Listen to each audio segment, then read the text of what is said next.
getting better. It's getting better. It's only taking 21 episodes. Yeah, we get it. That's good. It's like posting, right? Absolutely. Yeah. When you said this, this is a good song. We'll play this for sure. And it's unfortunate that DVD Ross is kind of taking a turn because he should get way more credit for this. The band survives. My wife and I are just arguing over Like whether that sports metaphor too, the team survives. It's true, right? We're And arguing moved over on quickly. Roth and Hagar, who's the better frontman. That's a totally separate. Like that could be like a 10-hour podcast. Yeah, no right there. kidding. I bet the rest of the band members know the answer. The bank account knows the answer. That's right. For those that aren't able to see us, you may be gauged by the audio that we are a certain generation here reminiscing about that song. So we're kicking off episode 21. We have a kind of a special gathering here tonight. In person, we got Alison Montgomery, honorary OGA Crew member, filling in for Troy Scheer, Mike Nederhoff, Jay Beavis, Jon Somers, and our special guest, Greg Yuel. And we will slow clap. Yeah, fist bumps. What episode? Episode 21. 21. Oh, it's episode 13. It seems like yesterday. Right? Well, Yeah, it was probably October, fall last year. September 16th. Well, that's right. Of course, Yeah. yesterday. Yeah. So we're gonna get rolling here because all of us know each other to some degree, and there's lots of layers of it actually. So, but first, most importantly, and Greg's busting out a pen because Where this came from. maybe It's he's here. taking notes. Notice for this. Um, Deliver to Olivia. The song. So we always ask Greg when people come on here why they pick a song, and what. And I'm not even sure how it was teed up for you, but what does that song mean to you? Why? You know, it's certainly my era. Certainly that's kind of high school, and I certainly am full of beans. I've always been full of beans, and always a lot of energy, always jumping around, hard to settle me down. Yeah. So it was just fitting. It would just be a really good indication of what to expect. Did you have the hairstyle that imitated the Yeah, band? I would definitely say I had the platinum blonde look for a little while in high school, and then Nice. and then Don Johnson very much took over as Quite an a image transition. focus, and so I went that direction. But Yeah. What high school did you go to? Mount Royal, Ah, Mount Royal Mustangs rule. West Side. This is a high school in Saskatoon because we do have people outside of Saskatoon that listen to this. So, Right. And then the other cool part is when you talk about that fashion period. Yeah. Let's say like we have kids that now look back and think, oh, that's cool, that's retro. Yeah. But you're talking about growing up actually when Miami Vice came out. Yeah. Like that. Wearing the clothes. And wearing the clothes. Showing up. And all that baggy stuff is back in. Yeah. Yeah, right? Now, right? The jeans, the one. Oversized suit Had jackets. some and stuff, Zuby's training pants, probably. Yeah. When are Hammer Pants coming back? Hammer pants will come back. The Arsenio Hall big That'll be next. boxy suits Yeah, yeah. or whatever. My husband used to shop at the Bay, and he used to call it the Baggy Bay, because everything was baggy. Yeah. All the pants were baggy.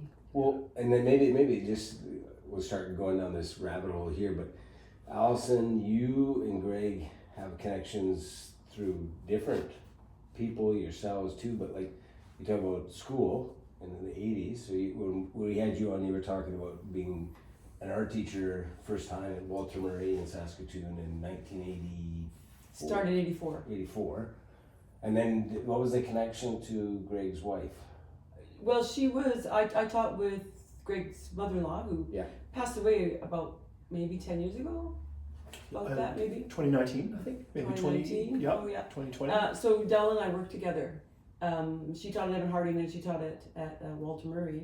And so when I knew her, Greg's wife Olivia was a little girl.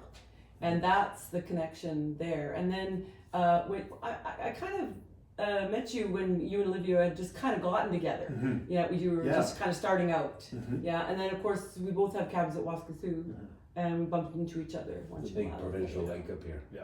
And so then, I mean, you can go through each person here as to the connections, but so that's a little bit of the connection there. And then Mike, you've known Greg through a bunch of different things. Yeah, cycling, cycled with his wife a bit. Greg was actually the chef at my 50th birthday. Barbecue and burgers. I didn't know that. I'm gonna add that to your list. Yeah, just do it all. That is yeah. an accomplishment right there. No one got food poisoning. Everyone So ate well. you're a foodie, so that must be a decent level. They didn't eat any of my food. They just served it to the guests. Yeah. Yeah. Wow. And but so riding, you guys, and now you guys ride together through this. No, I don't think I've done an MS tour maybe when we've been out together, Probably but I've ridden with Olivia Yeah. a few times, Yeah. probably because of Sarah, Yeah, and I struggled to keep up with both of them. So yeah. So are you part of this? Because everyone around, well, even Jay's in this thing, but like there's that fat tire brigade. Are you a part of one of those guys? So I have a fat tire bike. It holds a spectacular spot in the garage. I don't typically use it very much. We'd possibly cross over gravel bike riding, if anything, because there's something where I'll jump in on that gravel riding group. Okay. And then And that's otherwise Jay, I'm that's kinda your on the big road. one, right?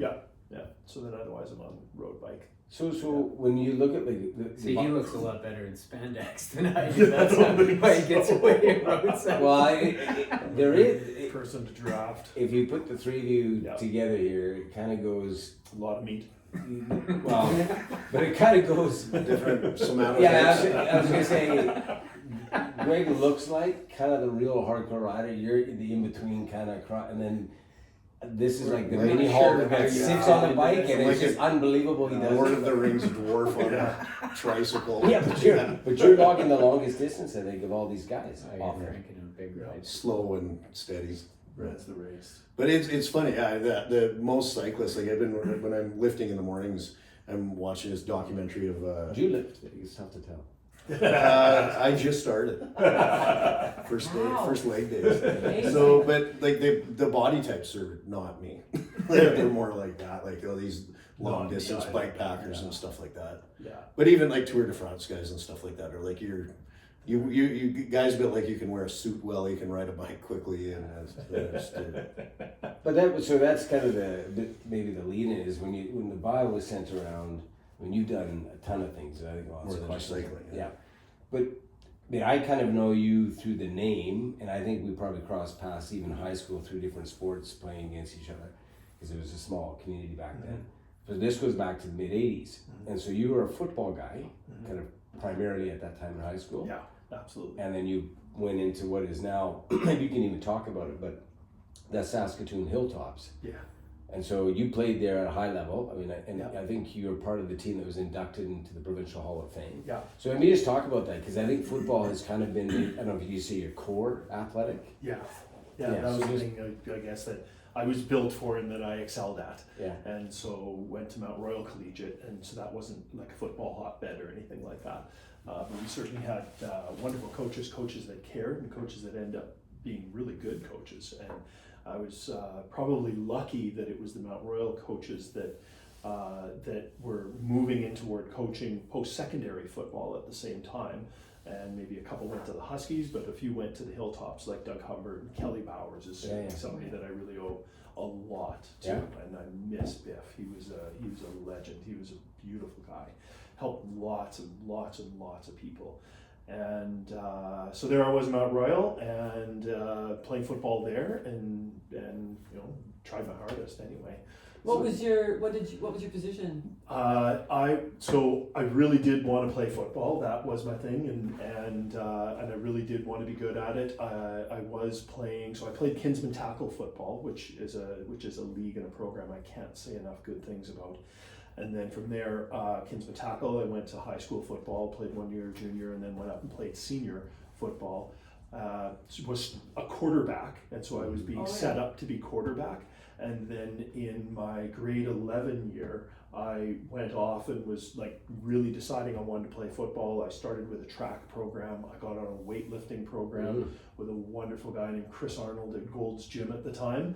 And then when I came back for camp, they said, "You are not our quarterback anymore. You're our middle linebacker. That's right. And we're going to build a middle linebacking, like we're going to build our defensive program around you as a middle linebacker," because I outgrew the quarterback position physically. And so I was backup quarterback, starting middle linebacker. I think I wore number 5 was my number or something funny like that. and so then that was my defensive experience with the Mount Royal Mustangs, and it was from there that I got recruited by the Huskies and Hilltops. I picked the Hilltops thanks to Kevin Scott, wonderful coach, wonderful man, and started off with the Hilltops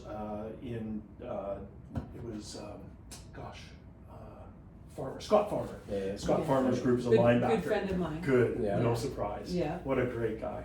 So then started off with Scott Farmer's group in linebackers, and then just kind of moved around from there and went through a whole bunch of positions in the Hilltops.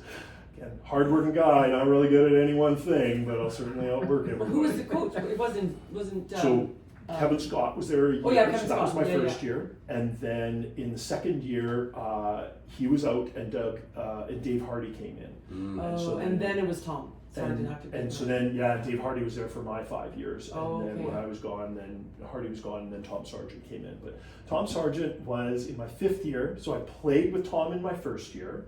So we're 4 years apart. So I played with Tom in my first year, and then in my 5th year, he was a coach. I think he was a D lineman coach in my 5th year, and by then I was tight end and slot back. So I moved to I moved. I played every position except I think quarterback on the Hilltop. So he just kept moving me around. Would you enjoy the most, catching balls or hitting people? Hitting people. Yeah. Yeah. I was certainly a good target for a tight end. I know Shane Reeder appreciated me. I hope Brett Schneider appreciated me. I was certainly a good target, but you just can't beat having one job and having contain and being an outside linebacker and then just going and just hit people. It's just such a nice thing. I really miss it. Well, We can do that some days now. basically, it's the difference between hitting people and getting hit by people, because that's what happens when you're playing quarterback. Oh yeah, when you're tight end and so I'm tight end or slot back, and then you're curling in the middle. You're the sort of the last read, and then they dump it to you, and 3 people come at you from 3 different directions, and just. Were you dedicated Really, just to football, or were you into other sports at that time? How did you supplement? What else did you train? Yeah, so interesting in high school, and it's always just become a really good lesson that I've hopefully taught all the kids that I've ever coached, is just be the hardest working person on the field, on the team, and you can't get cut. Just be the hardest working person. And so it was in high school that we didn't have cross training yet, so we're in the 80s, right? We didn't have cross training. You had your sport, and then you went into the gym, and the gym had universal That was machines, it. and you had like And only clink, one clink, clink, already, clink. So I knew I wanted to play, and again, back like Chris Arnold, thank you Chris Arnold. And so, I was doing weights, and then he was also he was getting me in racquetball, because like you got to get moving laterally. He started with that, and then I found basketball. And so then I went on the basketball team, and Larry Larson was the basketball coach. Nick Patola first, and then Larry Larson, fabulous guys. And so it was basketball that was that off-season sort of cross-training, and then track took over from that. And then that was all just to get better at football, was those sports, but loved basketball. And that's the one that I was able to play sort of the longest, like up until 10 years ago. What got you started in sport? Was it your parents pushing a little bit, just natural interest? No, exact opposite. Grew up in a family business, and I actually had to fight my parents to be able to play sports. And I had to fight my parents to be able to play sports. You're the first guy we've had on that I can identify Good. with on that one. Man. This is usually the point where James I'm exploding so, with somebody else that had the same struggle. Oh, totally. My parents wanted me to do some stuff, but they're always, too much, man. You're doing too much. Yeah, you gotta work. What's this gonna get you? Yeah. Where's this gonna exactly, get you? yeah. What are you gonna do with this? And so one of the arguments that I luckily won is because luckily we had this water treatment chemical distribution business, which is warehousing and Are packaging. you taking more notes or not? I might take some notes, yeah. Warehousing and packaging and loading trucks and things like that. Then one of the fights that I won in high school, thank goodness I was old enough to drive, was because I wanted to keep playing sport. And I won the argument that, well, if you want me there right after school to load trucks, why can't I do that at 6 o'clock at night? So why can't I go and play my sports, and then I'll go and load my trucks for 3 hours, because it's like sort of 3 hours work, and but which, by the way, by yourself you can actually get done in about 2 hours. There's nobody else there, so you can just get it done. And like, why can't I do that? So I was really grateful that they let me win that argument. And so then It was also the start of your business career, because you're clearly a good negotiator. Yeah, I guess so. I certainly wanted it badly enough. I certainly wanted to be involved in sport, but yeah. But when you have those working. coaches, because I know everybody you've mentioned, I know them all. Yeah. When you have those kind of guys coaching you, you want to play. Yeah. You want to spend, actually you want to play, but you also want to spend time with them. Absolutely. Like I worked with Biff for Yeah. years. This is Kelly Bowers, Yeah. and he coached at Bedford as well. I think he coached at Bedford, and then he went to Mount Royal, and he ended up finishing his career at Bedford. And there were Yeah. people that came to play football at Bedford for Kelly. Yeah. And then when football season was over, they quit. Some of them. But that's how badly they wanted to play with that guy, because he Yeah. was just such a force. So, Yeah. you know, that being that kind of a coach, inspiring them that you wanted to be with them, I'm guessing. Absolutely. Yeah. You know, Yeah. when I think about this, and again, I'm kind of stepping back from the context of people that don't know who we're talking about, Mhm. don't know our community. And one thing I wanted to kind of get you to highlight a bit more is, you're talking about growing up in the 80s when there was no internet. Mhm. Like you said, there was a universal machine that maybe Allison would be the one teacher in the school that would know how to use it. Like, it was bizarre back then that you were trying to be an athlete, right? The idea of training camp was, that's when you came to get in shape for the 3 That's days right. before. It was just a weird thing. But for those that don't know, right, they don't really understand that this place for football, I mean, a lot of know maybe about hockey, but football is like, this is like Texas. Yeah.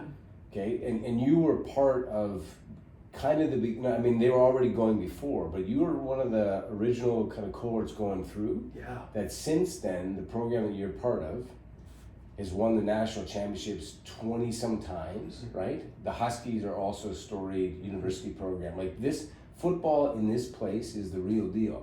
And so maybe you just talk about that, because obviously you played, so I know what kind of athlete you were. I mean, you were a special athlete that time to make all that stuff. But then you stayed with it, and you went on to coach, but also become a huge supporter, right? Yeah. So maybe just talk about that, because, you know, someone might say, oh, it's football, but this is like literally growing up in Texas and then being part of something that is bigger than the sport, because this is a big community aspect here. Yeah. So and so the reason the last part I'll flag for people that don't know, but this year, this province almost hit the trifecta in terms of football. Yeah. Right? You describe it. Even bigger, because the Valkyries won their It national could have championship been a quad then. 600,000th time in a row. And so, yeah, it was. So the Valkyries won their championship, the Hilltops won the championship, the Riders won the championship, and good job for the Huskies. And there they were. And Missed it by a hair. Missed it by a hair, and Oh, these are great stories. You're exactly right. Like, Yeah. what an incredible thing for the city, and then the province as well, being Well, just as dominant. Why? as it I is. mean, you grew up in football. Why is football so big here? I'll say that I give Jeff Yowzy the credit, and so then that comes along a little bit later in the story, and it comes along in the late 90s perhaps, or the mid to late 90s. But prior to that, like, you know, we see further by standing on the shoulders of giants. And so prior to that, when you look at the Hilltop organization and how it's managed, and it's managed by a group of directors. Community. A community of directors, anywhere from 20 to 40 directors, some of which are current at each meeting, and some of which come in whenever there's good work to be done, and the jazz festival to work at, or some community event, or the parade to organize, or game day. Probably got 40 directors running around during game day. And so that community and the larger community of the supporters of the Hilltops, the sponsors in that case of the Hilltops, like, there's a big nucleus and a big reason why football is so good and so important here. And not dissimilar with the Huskies. The Huskies have always had not always, but they have had a strong program since the late 80s or early 90s. It's the same era as you So went through. exactly the same era, yeah. And there was Dave Earle, who was one of my best friends, and he Brent was over in Schneider. that program, and Yeah. Bob Dubrinsky, and so I got to watch that program get built very well. And really big credit along comes whenever along came David Dubé to put that Husky foundation together and really try and pump energy and create that same community that the Hilltops had of these foundation members that were fundraisers and make sure scholarships took place and scholarships were in place to make sure that all players had scholarships. And there was a thing that the Hilltops always did, and Lear family were great at it.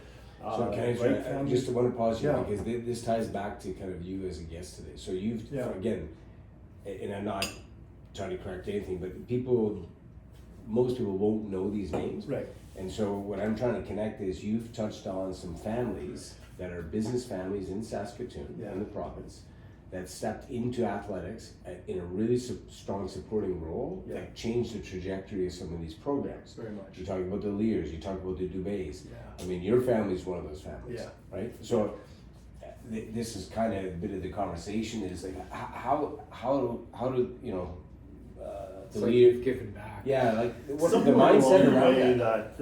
that Biff, that Kelly Bowers made sure that we were taught to give back. Somewhere along the way, you know, and he'll get the most credit for it, really, that you were just really taught that it was your responsibility to give back and to make sure that you paid that debt of time. Not money, but time. And then if you don't have the time, then maybe you give the money. And then that creates time for others. So somewhere along the way, that certainly happened. And really, Jeff Yowsey coming in and taking the executive director role of Football Saskatchewan really actually is it's the biggest reason why football in Saskatchewan is just so amazingly good. Because he took the view of football in Saskatchewan, realizing that our province had this massive geography and only the small population that we had, and that he wanted to make sure that football was prevalent in Saskatchewan. And so the super cool, tricky, cool thing that he did is he developed a coach's clinic. And in the coach's clinic, any athletic director of a high school football program, every athletic director of a high school football program, whether it was in Saskatoon or it was in Regina, or it was in Lloydminster or North Battleford or Swift Current, or whether it was in Elstow or Outlook or Hudson Bay, could attend the coach's clinic. And that was paid for by Football Saskatchewan and their lottery monies that they got from SLGA in the province of Saskatchewan. So you had the athletic director and one other coach were there, and then they could also buy in other spots. And the coach's clinic was for 3 days in Regina one year, Saskatoon the next, Regina the next, Saskatoon the next.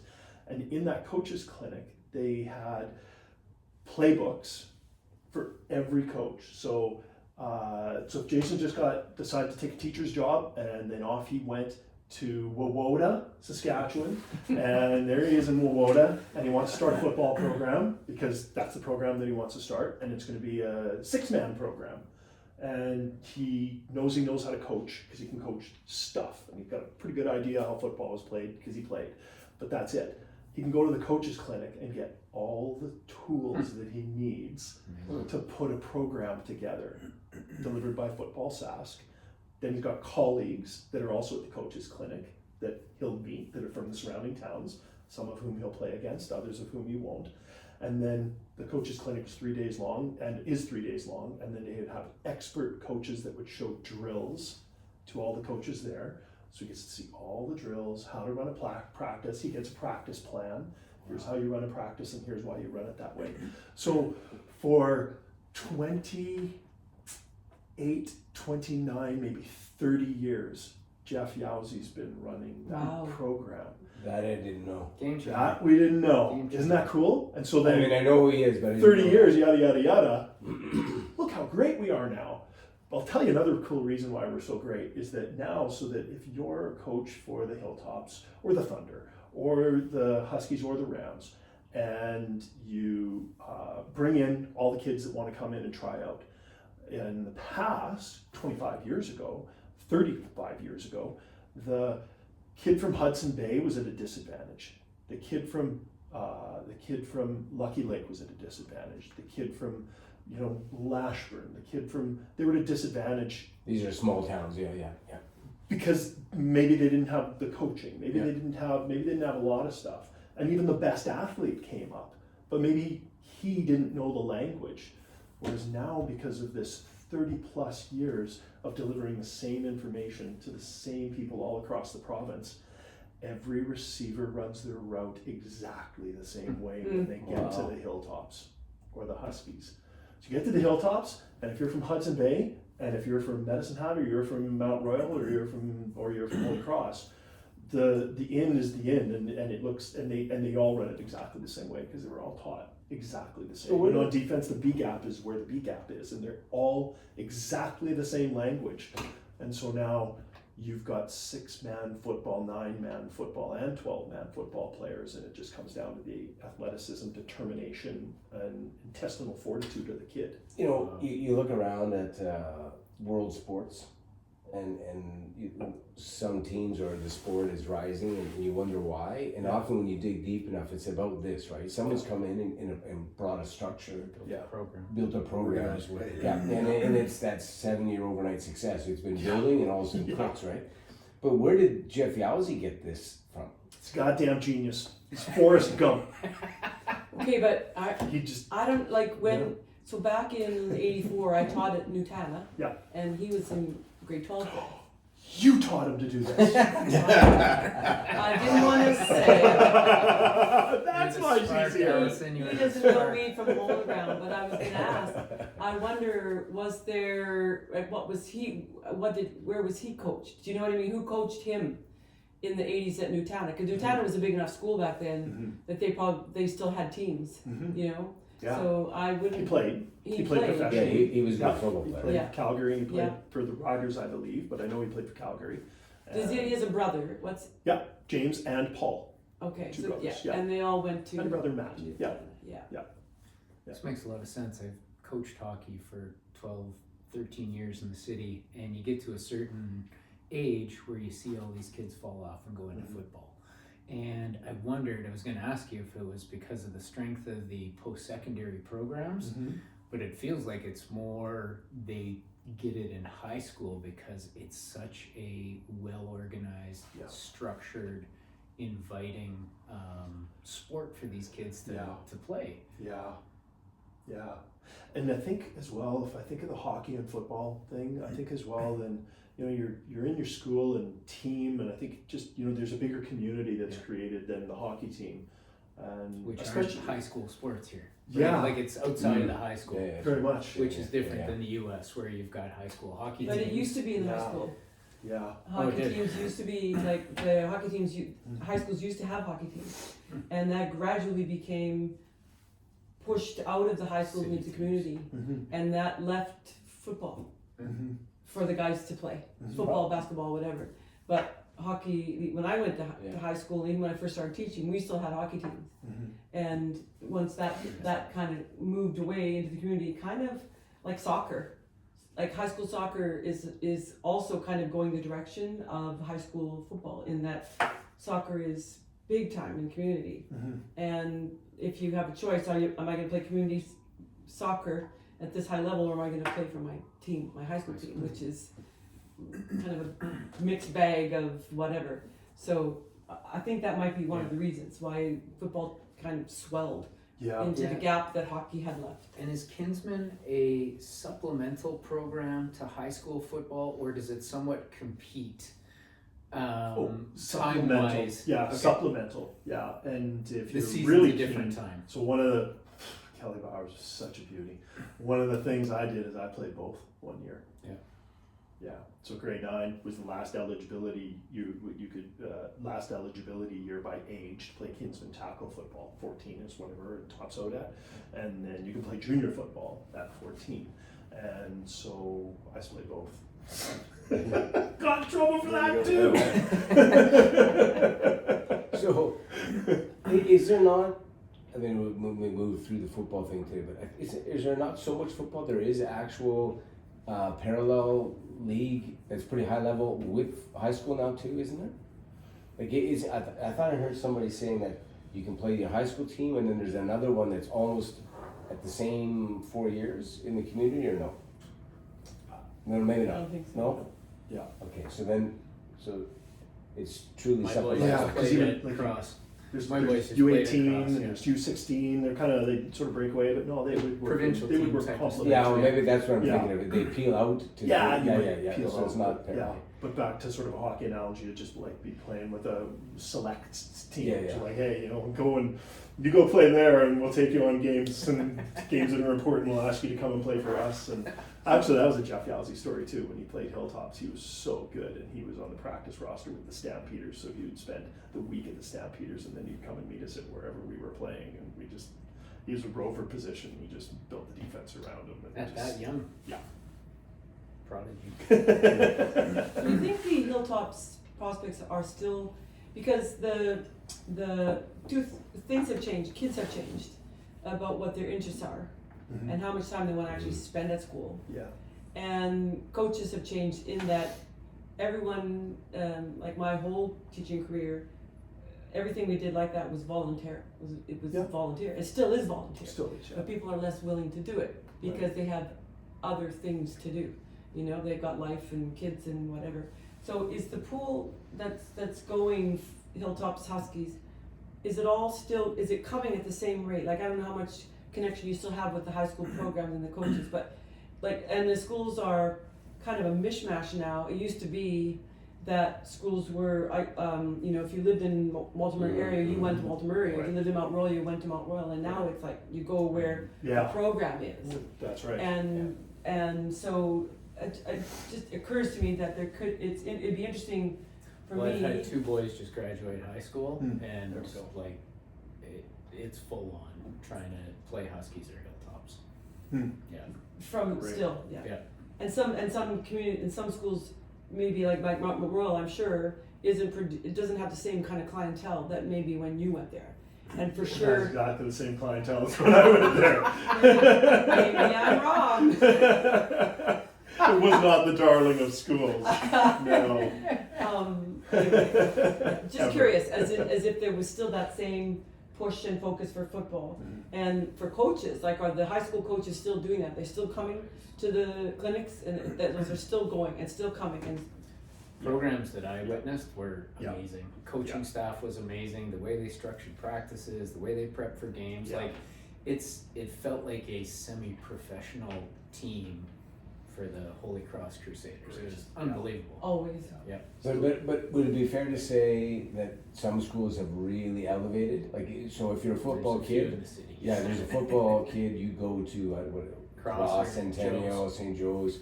Because you Again, can when move we- around now, right? When we grew up, there was some sense that because it was geographic, you Yeah. had to stay in your area. Yeah. Yeah. We were Very all much so. kind of battling together, and so, there are days Mount Royal could beat, Yeah. right? You know what I mean? But now I think if you're a football guy, you're doubling down on trying to get into one of these high schools. Is that correct? Or I think that's fair for all sport. Yeah. Like we didn't specialize, and now That's the I bigger remember like my kids are 33, 29, 27, and I remember after gymnastics, the girls looking for the next thing, and my daughter Sophia wanting to be in volleyball, and she went into JCVC, a wonderful program, and she was a gymnast. I mean, she had fantastic body awareness and all that kind of stuff, but already like going into volleyball at 12, she was behind. She wasn't going to make any high school team. She was way behind. Like, you have to specialize. And same with my son. He did a great job of competing and being that hardest working kid on the team at high school basketball, and didn't get cut because he was the hardest working guy on the team, but he couldn't play because he hadn't played. He hadn't specialized when he was 7 years old. We pause on that for a Yeah, second. no, I this really is- want to yeah. hear your opinion on sport specialization. You've played, you had a diversity of sport background.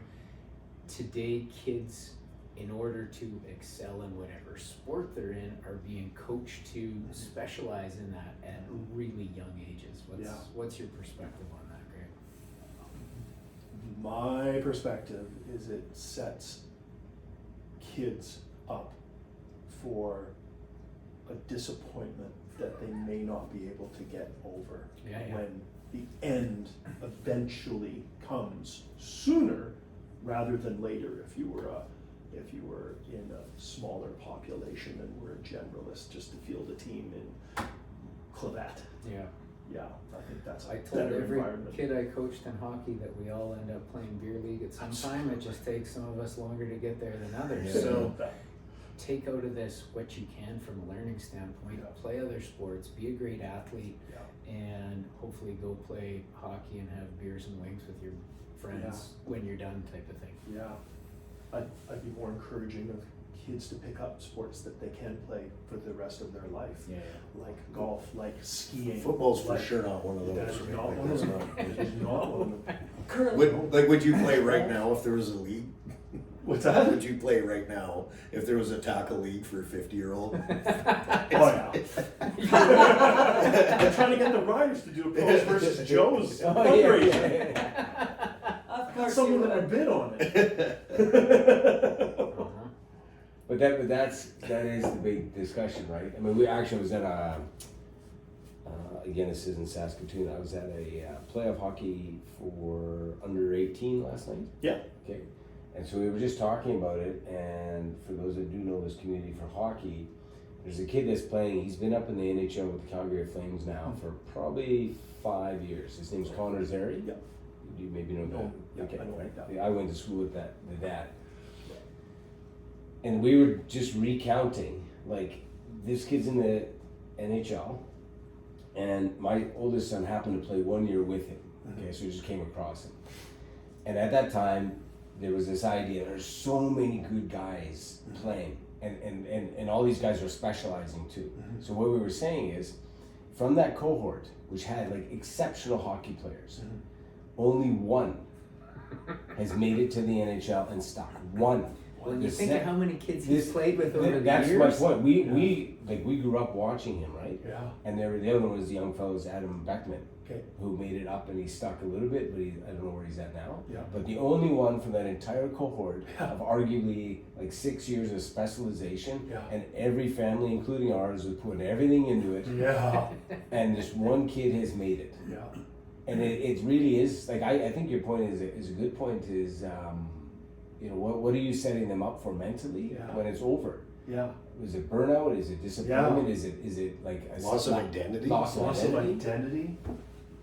Good for you. Yeah. Like, yeah, I mean, I didn't grow up in that environment at all, but I'm trying to imagine when you say those numbers, like, that's not just disappointment for the athlete, but for their family. Oh, the Yeah. money. Like, that's not.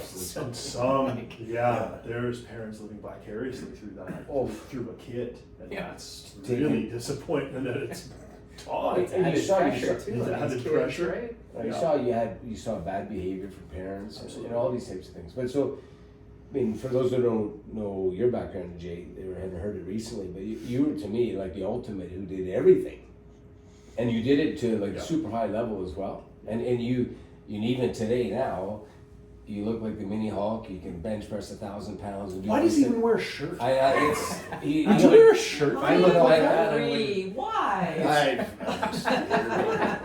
It's just I'll wear it we like- haven't we haven't got to the temperature change yet. Otherwise, it comes off. But 5 more degrees and I'm naked. Turn up the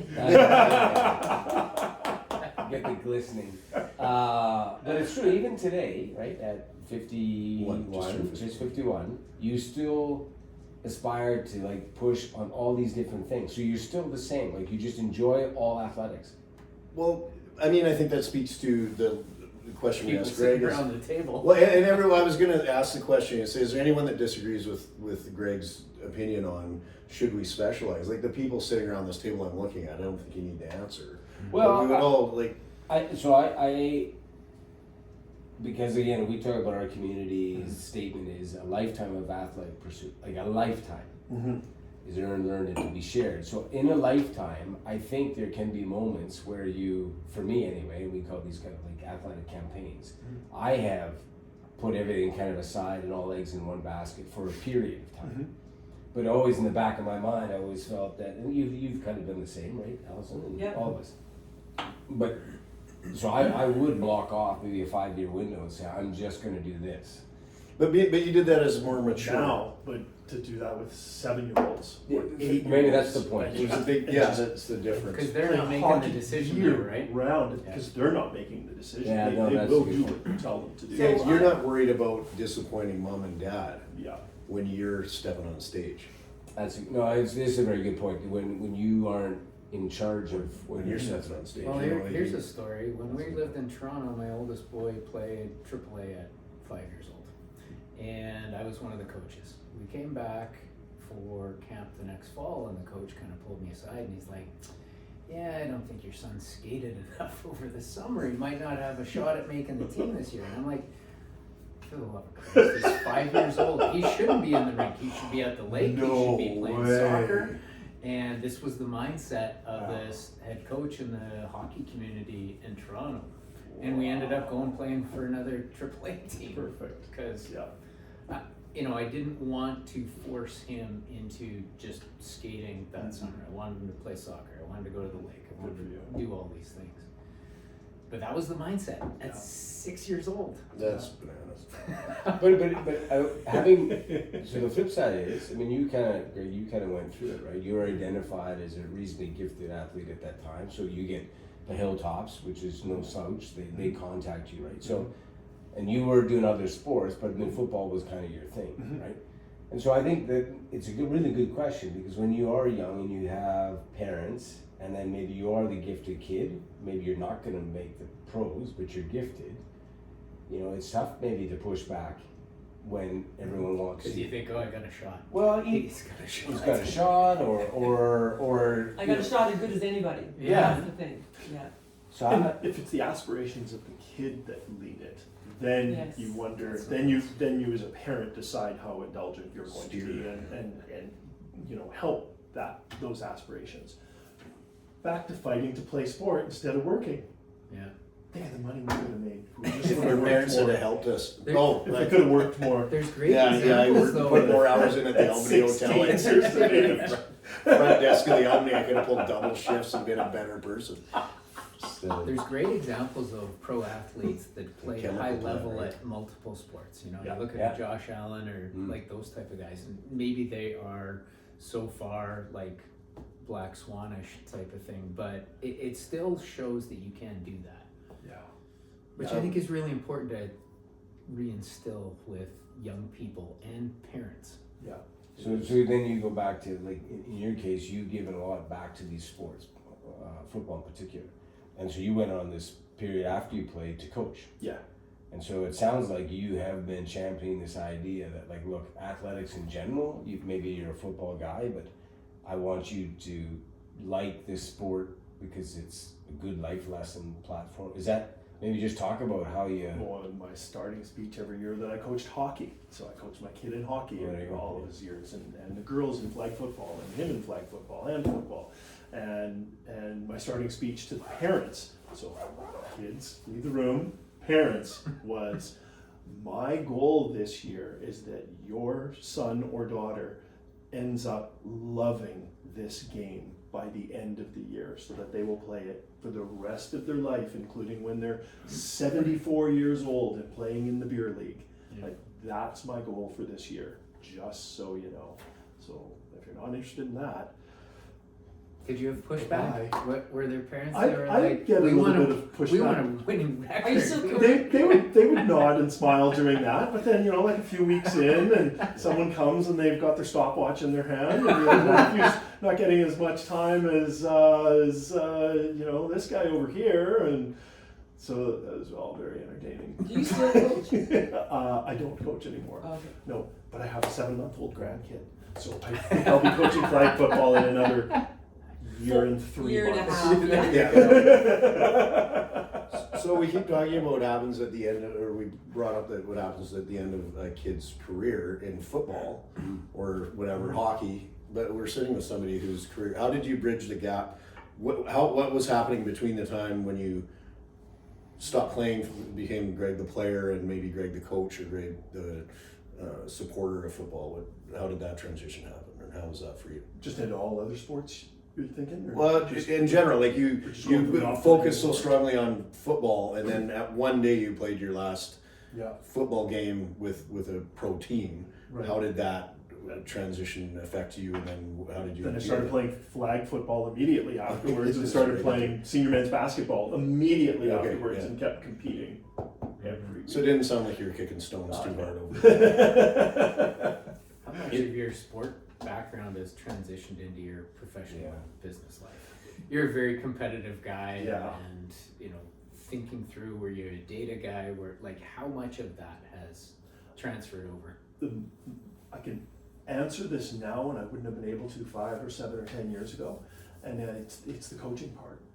So all the time that I played, one of the things that I look back on and realize is that I was generally or almost always the captain. Even Hilltops, I was captain in my 3rd year. So my 3rd, 4th, and 5th year, I was captain. Someone pointed that out, like that was unique. You're a natural Like, leader. well, isn't that interesting? And so, I always really wanted others to do well, and I would go and do anything that I could go out of my way to ensure that others did well. And so that's the part that really translated, and that's what made coaching obvious and natural and just as satisfying as playing, is just putting kids in a position where they could achieve and succeed, and then cheering for them when they did, and patting them on the back, and just putting the team in good spots where they could achieve and succeed. And that's what I do for a living. Well, 100% transfers. Yeah. We've had one of your employees on the podcast here a while ago, so Yeah. Yeah, Brandon Marcoux. That's And right. And Yeah. so speaks we very highly. yeah, I good. mean, and Yeah. there's nothing to hide. I mean, a comment about the atmosphere, the culture you created in your company. Good. And so maybe you can explain to people what, because it's a family. I mean, I know the story, but it's a family business that you Right. built. Yeah, Right. yeah. So we started with 50 years ago next year. Wow. So 50 years ago, my mom and dad started a water treatment chemical distribution business. So they started a business calling on small towns, and calling on cities, calling on industry, calling on mines, delivering chemicals that would make water clean, water clear, and filtration of water, cleaning up water that is including sewage or including post-processed water, all the stuff.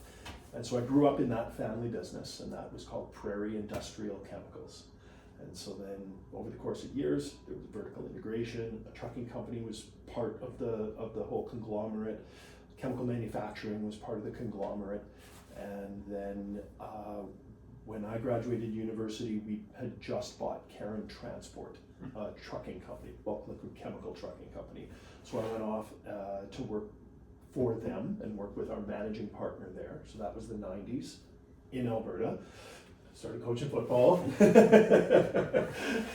and actually, just quick segue, like started coaching football, but I got into, I bumped into a group of friends, of dudes, and we resurrected 2 high school programs is what we did. Wow. That was our coaching football. We Amazing. resurrected the Scona High program, and then we went into the inner city and resurrected the St. Joe's program. Was that Edmonton? Downtown Edmonton. Edmonton. Yeah, and started cool. those programs. Are they up. still going today? And they're still going today. Good for you. Yeah, so that was really cool. And then came back in 2000, late 99, early 2000, to start working with my dad, and then in 2005 took over ownership of PIC Investment Group, is what it was at that time. And then it had the water treatment chemical business in it, that's called ClearTech. It had a chemical manufacturing business in it, a trucking company in it, a real estate business in it, and then it had the tourism business in it, which is where Brendan works. And that is what I own and operate today is PIC Investment Group, which is a family office, which is a nice term, and we own operating companies, 9 of them. So do you have siblings that do this with you, or is it Nope. no, just you? Yep. And family is your family? Yep. And then we make minority equity investments, so we'll invest in all kinds of little 35 different things, generally chemical distribution, manufacturing, niche transportation, real estate, ag, and health. Those are the verticals that we'll invest in. and off we go. And so yeah, I coach teams, coaches and coach teams. You know, well, I find that so interesting because I had got your bio, right? Wow. And then I just want to say you're very Googleable. Wow. So I'm a The teacher. teacher of the group. I like That's to be right, informed. I of course before really only knowing a superficial level, but That's your list of accomplishments is impressive. And what's very impressive is the list of foundations and charitable things that you have contributed to, and it just goes on forever.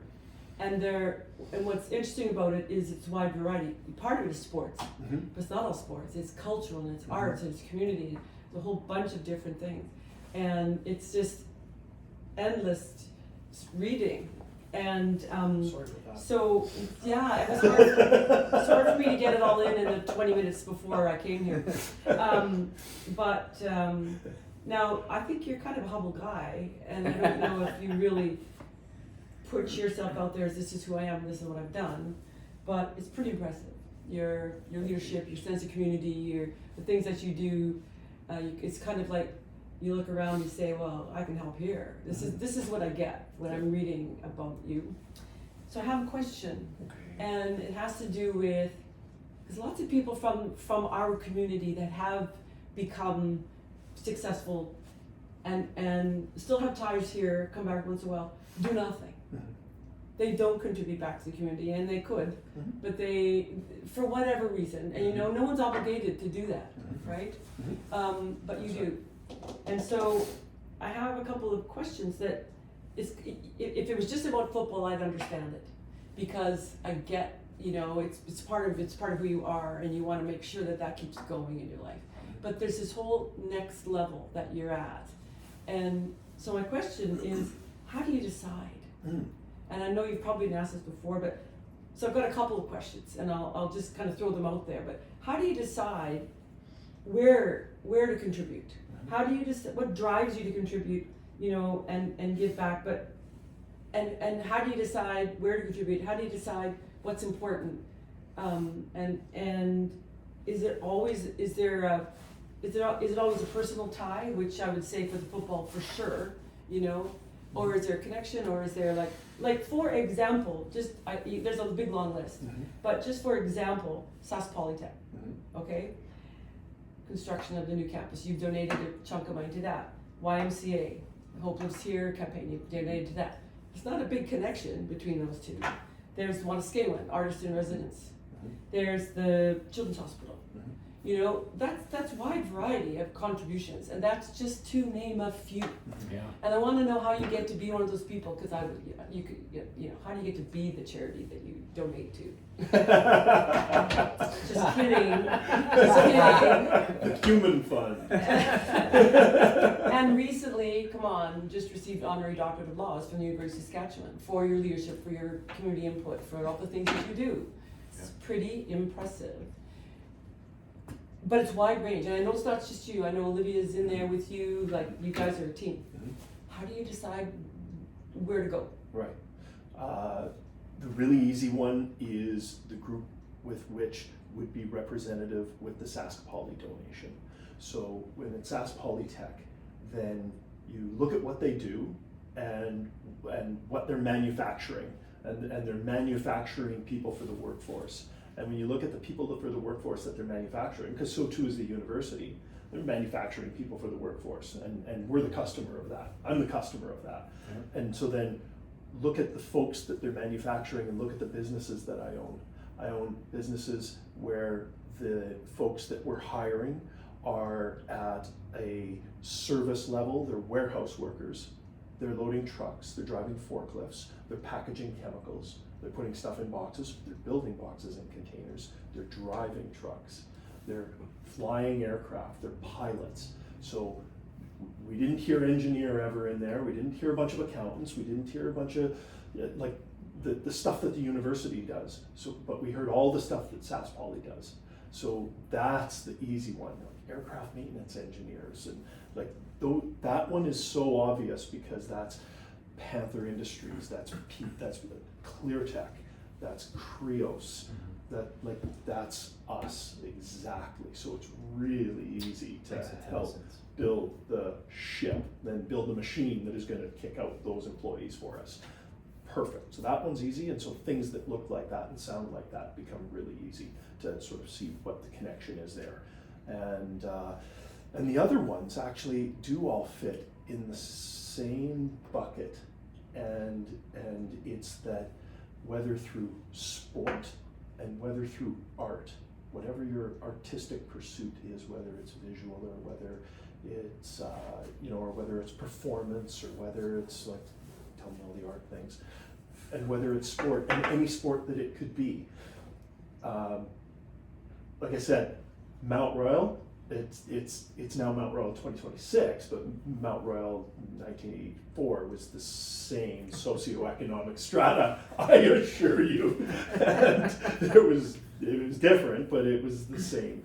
And if you were, so where I like donating, whether it's sport at Gordie Howe Sport Complex, or whether it's art, Saskatchewan, and artist in residence stuff, where we can help enable an individual to apply themselves with their own determination and their own effort, and take away the cost of that entry if there's a cost. So to help build a track, help build a football field, help build an artist in residence program, so that someone could apply themselves with their own effort, their own determination, and put in as many hours as they want. Amazing. When they've self-directed, then that's the rest of those categories.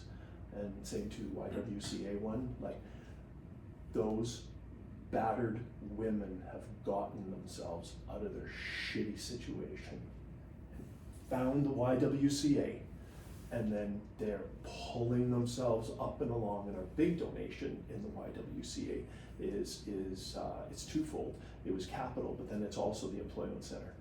And so then we're helping fund the employment center so that they can help get employed and stay out of that shitty situation. So all those other ones are actually in that same theme. It's that it's just to help those individuals move themselves along and get a better Paying life. it forward. Yeah. In essence. What was that you said? It's paying it forward, really. Yeah. Right? Yeah. But and on top of that, I think the part that I am picking up, because it kind of goes back to you and your wife. I don't know your wife, but I'm assuming She's probably. pretty cool, eh? Just babysit me, just change my diapers. Yeah. Look at the good work she did. Yeah, there you go. The outcome. It's all Olivia Grass. You know what? It's just, I don't know. Olivia, you're She's responsible shaking for her head what right now. you're looking at. Oh, we have a caller on the phone. Caller number one. She could tune in when you take off your shirt. And then, She's seen it all. She's already seen it. the pre-stage. But I think one of the pieces that you've touched on that kind of comes back to this community, like within Old Guard Athletics, is you talked about cohorts of people that you want to get behind to support, right? And then there's some logical connections. But I think the underpinning is very much off of your mentality of, you use the term self-direction, right? Like self-driven or whatever. And you've referred to being the hardest effort and worker and all these, right? Like since day one, so this is, you asked the question because this is going to be your question, right? Because it underpins, it's the mindset that underpins probably this table. And why we gravitate to these conversations. But go ahead, you know. When did you realize that you couldn't turn it off? Can you even Just remember? now. Because it was just in you. Now that you bring it up. Now that you bring it up, just now. I haven't realized that. Because you're always going. Yeah. I'd love to know Yeah. what a kind of like typical day is for you. Is it a 20-hour day? You're up working out, you're traveling, you're in meetings? Because this, I think, speaks to part of what we're trying to capture as a community in we're sharing our experiences so that the next generations can have an appreciation for what hard work Yeah. will give them in life. Yeah. Yeah. And also on that point, the other thing is that we're trying not to be, this conversation that's just the old people telling people about, Yeah. right? Like that's just, no one wants that. No. You're rotten kids. Exactly. And so we just had a young lady on here who's 17? 18. Just turned 18. Just turned 18. Heading to the Commonwealth Junior Games and just an exceptional person. Yeah. And the conversation is that we as older athletes and older people with experience still have a lot to learn from these young people. And so it's like, sharing it forward or whatever the term is, I think is a huge aspect of it. But the mindset when we ask this young lady who's 18 or the 17-year-old water ski champion that's trying to get, they're all the same. It would be, I'm sure, if we went back and were able to get a Betamax video of you at 17, you would have sounded like these kids. Hopefully, yeah. You know? Hopefully. Yeah, no, I'm sure of it. Yeah. Right? And so, to kind of Mike's point, I mean, it sounds like that's even the culture you've got at PIC. I mean, you believe in this idea that if people are motivated for themselves to get better, and then they just wake up every day, it's not someone telling them what to do, right? Absolutely, you're right. We have a meritocracy, right? Yeah, we have a Huge meritocracy. aspect of it. Absolutely, love the people that take responsibility for their area, and they're easily identified because they go up fast and they're responsible and they're the boss of their thing. And then you probably link. I don't know all your staff in there, but a lot of your colleagues have some background in athletics too, or passions. Yeah, or creative. It's no surprise that same theme carries through, and everybody, you look at everyone and Not just your employees, your family, yeah, your wife and your kids. yeah. Because Olivia was a You right? track, like high level track. I don't know. Why don't you tell what else? I heard she still holds provincial records in running. Is I this true? believe that to be the case. Yeah. I would not be surprised. Well, that brings me to what do you do? Like, physically, like to keep yourself fit. Yeah, get up. What are you doing? We have a gym in the backyard, which is this beautiful facility, and so get up, go to the gym, do my stretch routine, do my core strength, do my thread the needle, all the stretching, and do all this twisting now. Oh Yeah, no! welcome to 50. Oh my The goodness. crack Snapple pop of the Rice Krispies is in the gym before you get to breakfast. And then get coffee, get the breakfast, get going. What get time to do you the get up? office. You get up same time every day? I was really frisky when I was younger, and now I'm a little more solar powered. So in the winter, I'm pretty good to get up at 7:45ish and get into the office at 9, and then in the summer it kind of swings back and I'm up 6ish and get into the office at 7:30 or so. But it's never an option, right? Like the fitness part of the day. not an It's not option. negotiable. I wish that was the case. I don't think for anyone around the table, it's never. Hallelujah. No, and I've seen you and Olivia, running around Waskasiu and swimming and. Yeah. And then within the day, I do mark my day as being successful if I've gotten to get my workout in it. Yes. And so swim, Honestly. like, oh my God, I swim, I just love it. You swim. You love swimming. Yeah, that's. Okay, can I tell my funny Yeah, story? Okay, here we this go. is a perfect segue. It's a perfect segue. I'm so glad I get to tell this. So we both have cabins in Waskasiu, and where your cabin is located, ours is located in the same ring just across the road, and where my mom's cabin was actually. And Gordon and I we're here, but we're on the same ring.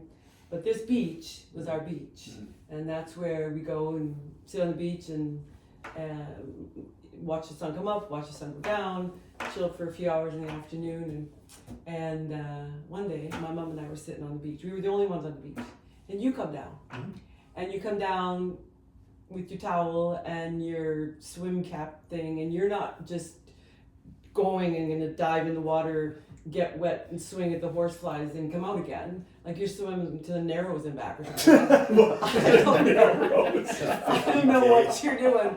But you're going for a while, it's clear. And I have to say, you come down and you take whatever. And my mom's sitting there and she's she's watching. And we have this little chat, and I don't know if you remember my mom at all. Mercedes Montgomery is her name. I don't know if you remember her, but anyway, you might even remember visiting with us I think I remember this. You're visited for a little bit, and then you Two wear babes on the beach. Why wouldn't I? Exactly. So I can say, like, you get down to your swim trunks, which aren't like your baggy beige swim trunks. They're like, and They're what you should be wearing. so what exactly? So off you go. And my mom looks at me and she goes, "The view on this beach is so good." And I said to her, "It is." And my mom's 87 at the time, so it was not that long ago. It was like 4 or 5 years ago. And I'm sitting there with her, and she's it might have been a bit longer because she passed away 3 years ago, so it might have been 5 or 6 years ago. Yeah. And so I said, so you want to sit for a little bit? And she's like, sure.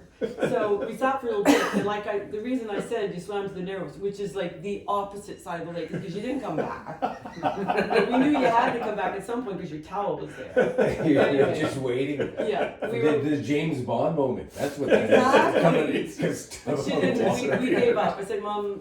She said, "What do you think? Have you had enough of the view?" She says, "Yeah, the view's not as good." So, but I was thinking at the time, you must be getting ready for Frank Dunn or something. Is that what you were doing? Probably. Yeah. Getting ready Yeah. for the triathlon. Yeah. But by the same token, I would go and swim for an hour, just to swim for an to hour. swim for an hour. When did you pick up Which would swimming? be 4K or so.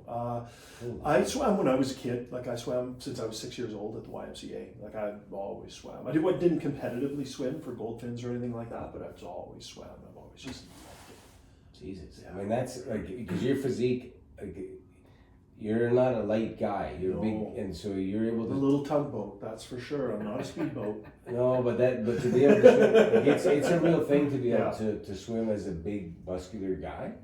I mean, you're built like, I always joke.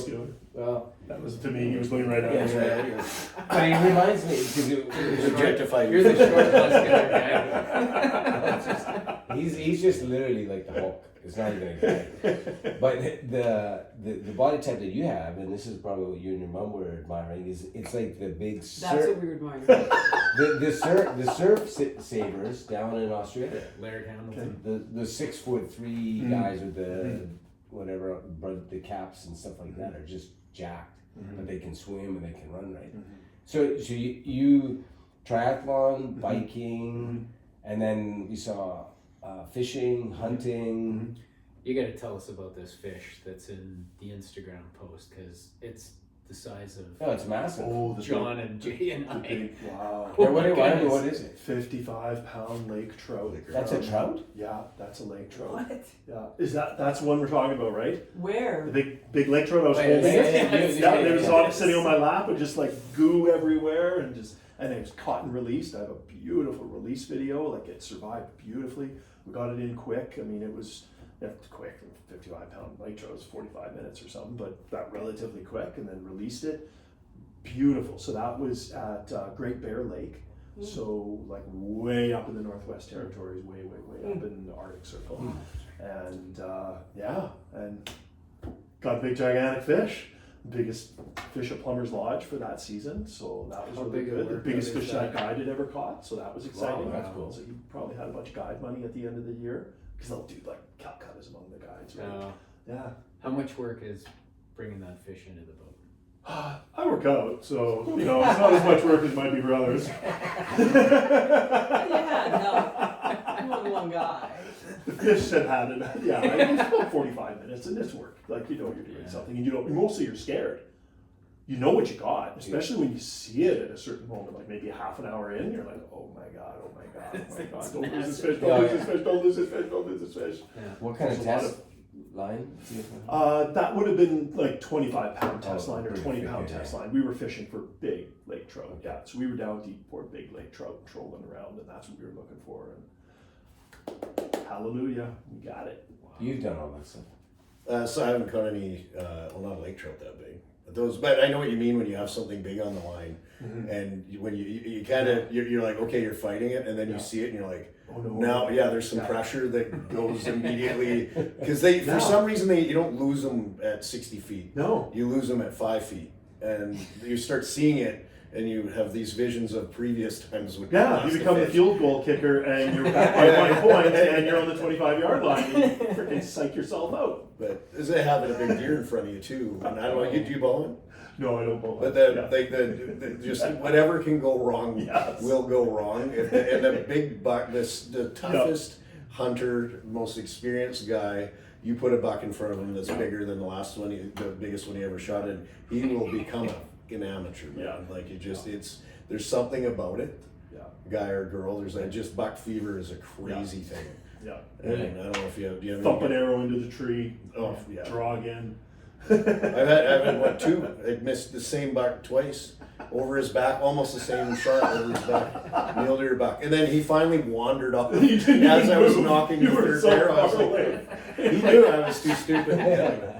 But do you have any good missed a buck story or anything? Not a good Mr. Buck Oh, story. you no. shot them all, did you? Yeah, I did, but you know, yeah. But so you've got, I know you've luck would gone, have it. you and your son have gone hunting. Yeah. Did your Yeah. daughters take it up at all? Does Olivia care for that? No, they didn't. Sophia did get her firearms safety course and got her possession acquisition license. She went out and did birds a couple of times, and then that was kind of it. And not Grace at all. Speaking of your family, then also, how did we talked about whether or not you had encouragement from your parents? How did you manage sport and the level of direction with your kids? Just like we talked, and we in fact took Sophia out of gymnastics because it was getting ridiculous at that age and all of the above. The competitiveness. Don't mind the competitiveness, but the hours 12, and the 14 hours. singularity of it, and it really was at just the right time, or just a moment beyond the right time. And you think about it, and you think about what we talked about. It's like, well, but all my friends are there. Yeah, you're here 36 hours a week. Of course, all your friends are here. Well, this is my thing. Yeah, you're here 36 hours a week. Of course, this is your thing. There is nothing else. Like, we need some diversity, and then you see their bodies are breaking down, and not especially the gymnasts. I'm sure all of the athletes that are following this serial mastery at a young age and applying those muscles for that sport and not for the other stuff, and you overload, and anyway, some bodies breaking down, you're getting injured, you're a 12-year-old injured kid spending 36 hours in gymnastics. It's crazy. So out and dance into JCPC volleyball, started flag football. We're gonna try some stuff. Didn't your girls also do cheerleading for a while? And then they went into cheerleading, which Because is a natural for I was gymnastics. coaching Yeah, cheerleading thank at Tommy Douglas, and they were there Thanks for remembering. competitions. Yeah. Yeah, That's a I remember seeing you wonderful guys sport. in the Is that a stands. big Yeah. thing in the city? It's a really big thing in the It city. is. Yeah, It is. we punch above our weight in Saskatoon on Really? that too. But Yeah. it's not cheerleading for the boys teams. It's Right. cheerleading on its own. As a It's its own sport. thing. Competitive cheerleading, Okay. that Yeah. U.S. college style athletic cheerleading with Yeah. the throws and the tumbles and the twists. And Where you've that's got prairie lots fire of is a male, big- lots of. It used to be because I coached cheerleading at Walter Murray Okay. for about 6 years. It used to be you had two kinds of girls on the team. You had tops and you had bottoms. That's and I know right. that's a weird way to put it, but yeah, you had girls that were The jokes light in enough there. that could Yeah. fly up in the air, or you had girls that were on the bottom Yeah. Yeah. holding them up like Absolutely. this. And then now it's guys doing it. guys, yeah. Mhm. And it's changed, the whole concept of cheerleading has changed. Mhm. But yeah, it's a ginormous big deal in the city. It's even bigger in Warman. Warman has That's a the place. great program. Yeah. Yeah. It's the next Speaking- Netflix series, eh? Cheer. Cheer. That's what Watched it every season, every episode. DCC, Thunderstruck. Oh, yeah, there you go. Right on. Absolutely. Yeah. Had no idea that was the. I think we talked about it in my podcast. I had no idea that program or that it was its own entity. Mhm. You know that Yeah. it was more than just cheering for the Yeah. Dallas Cowboys. Yeah. That those girls and the types of girls that were drawn into that program had come from massive Big cheerleading program, programs. dance backgrounds. Dance backgrounds, gymnastics Yes. backgrounds. Yeah. Yeah. So when you got three Mm-hmm. children, right? Mhm. And so the ages again? 33, 29, 27. Okay, and they're all. Nailed it. Are they all? Every year their age changes. How do you keep up? And yours doesn't. Mine You doesn't. got a grandkid now. amazing. right? I got a grandkid. Are they all around here? Or are they all spread The out? baby is in Toronto, making it in the big city, and so she's out there, and then the other two are here. Okay. One that works at our business. My son is a carpenter, journeyman carpenter. He works Nice. at our real estate business, looking after all of our tenants and all of our buildings. So that's really Real. cool. Is he still got the gym? And he's got That's strength right, training well- gym, Barbarian. Yeah, Barbarian Strength. Him and Pam have this strength gym. I mean- Side hustle for no money. I've lifted with You know him, and the it was drill. very humbling. Him and He's a strong kid. Brian. Oh, right. Yeah. Sorry, Brian. And Pat Thera. Yeah.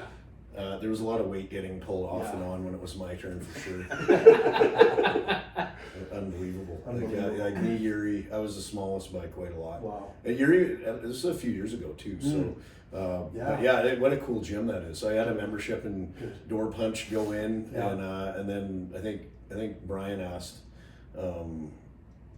if I could come and join them, and I was like, oh, I don't know. I think I missed out on the first one, and then went. And yeah, it was good. Those It's guys good. are strong. Yeah. Have you Really, tried really strong. any of the strongman stuff? Yeah, I go around, I try and Lift some stones. Skinny little guy, do what I can. Yeah. What about your 7-month-old? Oh. Who's the mama, papa? Is it your daughter, son? So that's Yuri. Yeah, so that's my son, Yuri, and his wife, Oh. Kaylee. Oh yeah. And that's their son, Coda. Okay. Oh my God, he's made out of butter. Oh. He's You're- so fabulous. He looks like one of those Chinese moon pie things. There's all those spherical Yeah, white yeah, things, and yeah, they're yeah. full of like juicy Yeah. jam Yeah, inside. yeah. That is exactly what he looks like. Seven. So when you just kind of listen to this, I mean, you've got these 3 children. They grew up with athletics, and you've directed them a little bit. Some are pursuing some, like the one with the private gym on the side and all this kind of stuff. Yeah, I guess sometimes we ask the guests just to kind of give, and you've touched on it a little bit, like a piece of advice. Because you're 56 years into this, you're gonna be like this until the wheels come off. Hopefully, yeah. Like right? I mean, Yeah. that's what it is. So what would you say to the 17-year-old or the 11-year-old Greg Yuel, if you could now, looking back and To that, yeah, just knowing what you've gone through, and then go harder, sleep less. probably Probably. get the most of it, right? Yeah. I think I got the most out of it, but I'd find more. Squeeze more out of the stove. You do it again and you do it harder. And I just go harder. Yeah. Yeah. Yeah, it's not an option. It's not like. Yeah. Would you listen to yourself now had you said, just you don't have to worry about all that stuff. Work for dad. Don't worry about Take just extra go work shifts. Loading yeah. trucks Yeah. after school. It's a hard no. It was very practical advice. It was very good advice. It was very sound advice. They knew what they were doing. Those are wonderful working people at my mom and dad, the business they started. And it was spectacular. Sorry, I'm not trying to knock that. No, out. I am though, Just- but I started this, and so, but by the same token, it there's another value, and it's that self-determination and self-actualization. And so then having fought for having athletic pursuits and athletic endeavors, maybe that's part of what I was talking about with my donation strategy. Maybe there's a kid out there that is fighting to have their artistic endeavors supported, and it's not going well for them. And so then we've got to create vehicles for them to be able to pursue that and win that fight. So that's good. No, I think it's so aligned to what we've talked about, how we've kind of connected. It was like this lifetime, and we've got, in this case, athletic pursuit, but like you said, it could be creative pursuit, right? But at the end of the day, wherever this started for these people, they don't know any other way. And if you ask them not to do athletics in your case, you're like, no, that's not an option. Like you're talking about me changing as a person, or if I'm a creative professional or creative person when I start, and you tell me not to do my thing, and like your son has been doing this for 40 years almost now, right? Oh, 30. well, see, he's going to be, so my son is a professional ballet dancer, and he started when he was 8. Yeah. But he started gymnastics when he was 4, and when he was 12, he switched, because it was too, it wasn't enough, Okay. and switched to dance, and he's been doing dance since he was, Wonderful. basically since he was 8. Wonderful. And we just had this conversation this winter. What are we doing? What are you doing after? And I never initiated this conversation. And by the way, I never pushed him to do dance. It was all coming from him, and we're like, okay, if that's what you want to do, that's what we're doing. You know, we're not doing football. We're not doing hockey. Put skates on him for 5 minutes when he was 5, and he That was it. hated the feel of skates on his feet. Well, that's the hockey dreams out the window of his dad. And off he went, and he's going to be 36 this May, Great. and he has decided to dance for sure one more season. Good.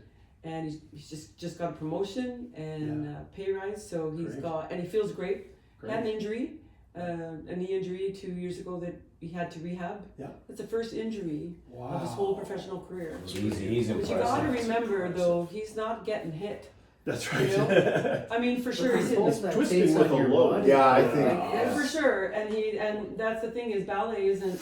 That's why ballet is every day. It's not you're never not doing it, and yeah, it does take a toll on your body. But there's always class, and there's always something like you can't just stop it. He always manages to come home in the summer and kind of just train, do something different, just to keep the body moving and flowing, and then when Maybe it gets. why he hasn't had injuries. Pardon? That's Maybe why that's he why hasn't had he hasn't injuries. had Yeah, injuries. yeah, for sure. So he's going to do one more year. So he's going to turn 36 in May, and but he's not the only person. Then he'll get a job in the industry, for sure. No, he doesn't want a job in the industry. Oh, really? That's my phone. No. But that's your ringtone. Yeah, That's my text. Greg, can you Big talk thank a you. little bit about your involvement with the Riders and Yeah. how Yes. you've Good kind one. of fallen into that and how it motivates you and drives your passion and everything else? Yeah. So that's current. You're currently director of the Currently, Okay. and so it's that I'm on the board of the Riders, Which is the professional Saskatchewan Canadian Football League team. Yeah. And Current. current. and current Yeah. Grey Cup champ, yeah. Yeah. Grey Cup champion of the Canadian Football League. And so then my service is three-year term, so it's 9 years in total. And the Riders recruited me to be on the board in their governance model to have a single lead governor at the CFL on the Board of Governors for that entire 9-year term. Sort of the vision of the community team, because it's a the Saskatchewan Rough Rider Football Club is a not-for-profit community team, and so then all of the board of directors are all volunteer, innocent volunteer directors. And the previous model was to have the chair of the board of the Riders be the lead governor at the CFL. But the problem with that was that chair of the board of the Riders is a 2-year service. So then you'd have up to 2 years at the board of governors at the CFL, but the meeting you go in on is basically an introduction, and the meeting you leave on, you're irrelevant. So it's kind of an 18-month seat of the most important team to the CFL, right? Yeah. The most important team to the CFL, Saskatchewan Rough Riders Football Club, and that lead governor on that was like this rotating 18 months in and out, in and out, in and out, this continuously moving target. So the Riders came along, that Rider board of that 7 years ago now, and said, we're going to have one person that's going to be the lead governor, and that'll carry us through, and then we'll have the new person will come in after me, and they'll be lead governor for 9 years ideally. So that's my Way service. more continuity. Yeah. And where are you? Sorry, where are Yeah, you? where? in? 7 years, 2 more seasons left, and then I'm done in 2028, and I already miss it. I'm Talk to already us a not little bit looking about forward The to quarterback position might missing be out. open. Maybe. Make your comeback. Exactly, make a comeback. And some significant rule changes for this season? Yeah, and so there's some significant rule changes for this season, and that's a lot of fun, and it's all inspired by our media rights negotiations that'll be coming up this year, and putting more excitement into the game, particularly for viewing audiences. and just making sure that we've got the most exciting game in sport, and that we're fastest, and that we're, and yeah. So you're in favor of those rule changes, clearly. Yeah, absolutely. Yeah. They will make this game even more exciting than it already is, and it's already a very exciting game. I mean, it's a spectacular game. The lead changes that happen in the last 3 minutes, the total amount of scoring between two teams. This is a good game. Yeah. So it's all good. Maybe that's interesting. I'm just mindful of the time here. Maybe as you wind down, just talk about. It's kind of interesting because it kind of connects to your whole history. You now lead or represent the most influential professional football team in the league, right? At the league level, right? And for those that don't know, it's because the Saskatchewan Roughriders have a huge following and they contribute a lot economically with their fan base around. 100%. Right? Yeah. So it's a big deal. But at the same time, the sport itself, football at the CFL level, always is a struggle, like just practically speaking, as a league, right? Compared to the NFL, which is a juggernaut. So you're a person that has deep connections to the sport, like for 40 years now. Playing, coaching, administrative support, financial, everything. And you're in this spot where it's like, it's the perfect alignment seemingly for you personally, but it's also in a spot that some would say is almost like a sunsetting situation, right? Like the league is kind of struggling at times. It has, yes. Right? Yeah. So just talk about that because it is a weird thing, right? Because you're kind of in the perfect spot. You would think after all these years, you're finally representing the diamond of the whole thing, but it's in a sport space that's really difficult. Yeah. And so how do you deal with that? How do you feel about that? I just feel great because in my 7 years, we've gone from where I came on and the league was in its most difficult period, with the league owning the Montreal Alouette the year that I started in 2019, right. And then COVID losing the season, and we really had to do the planning for losing the league. And we really did not know if each and every team was going to be able to financially come back, because each and every team lost tens of millions of dollars, and some could not afford that. And one is Edmonton, and Edmonton did go from a team that was community owned, like the Riders or like the Winnipeg Blue Bombers, to now privately owned because they could not afford it. They did go insolvent and prevent going bankrupt by selling it. And at the self-same time, then Montreal transacts and changes hands. So we've gone through this, and so did the BC Lions transact, but that was on the death of the owner, and so we went through this incredibly difficult time for the league, exactly what you described, to where we are today, where the league is in a more stable position than it has been in the last 50 years of the 115-year history of this league. And that's out of the lips of Rick Lawlisher, who has been around the board governor's table for the last 25 years. So it's a very credible statement, as he has seen half of that time. And before that, he worked for the Edmonton Eskimos. So that's a very credible statement from Rick. We are in just like the most stable, financially stable, with the most to look forward to, as we look forward to a media rights negotiation that will set us in a better position in a growing league, and just momentum will go. So I'm just feeling super proud, and by the time I'm gone in another 2 seasons, if the media rights negotiation will have occurred, we'll have that certainty. We've got certainty of our Players Association and our players collective bargaining agreement with our players. That was a 7-year deal that we negotiated, I think 4 years ago. So we're just in such a good spot. So I'll take all the credit for that. Great legacy. I mean, right? And we're gonna have to wrap this up here timing wise, but I think I can't imagine this concluding any better, because you're a person that absolutely can't shut this off in terms of a lifetime of athletic pursuit. I mean, it's bled through whether you were the athlete, the hardest working kid, to now you're describing a commercial representation of athletics, and you talk about setting it for the future. I mean, Greg, it's a pretty it's, as you said, it's pretty cool to have someone like you within our backyard. And so Very fortunate. they're fortunate, right? And I think everything you said, hopefully people listen to this, but thanks for taking the time to come and you know, accept some of the invitations that are put out to you and in your busy Thank you. schedule. Thank So, you. I mean, on that note, maybe just fist bumps all around, but really Yes. appreciate it. No kidding. Cheers, Thank everybody. Thanks, Allison, for coming in too. Yeah. Yeah. All right. My You're very pleasure. prepared. I wish I had a piece of paper in front of me. I wish you had a story like that. Until next time.